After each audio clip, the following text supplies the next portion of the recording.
last credential that I have a question about. What's up with O&M credentials? Yeah, so O&M, there's one that you can take right now. They call it the NABCEP PVCMS. That's Commissioning and Maintenance Specialist Certification. It's the one that has the most letters, PVCMS. So you could get a whole 5 letters for the price of 4. And that's a rather difficult exam, or, it's not as easy as the associate exam. It's not like you're going to just study for a week.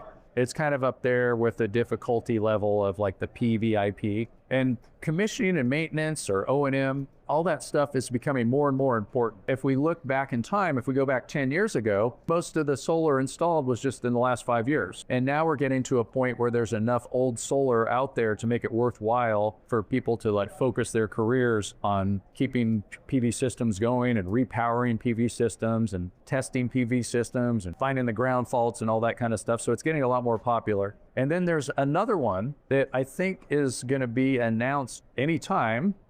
I'm waiting for it to be announced, and it actually doesn't have PV in the name. It's called the OMAT, and that's the Operation and Maintenance Associate Technician. And that is coming out anytime, and I want to be the first one to take it, so don't take my spot.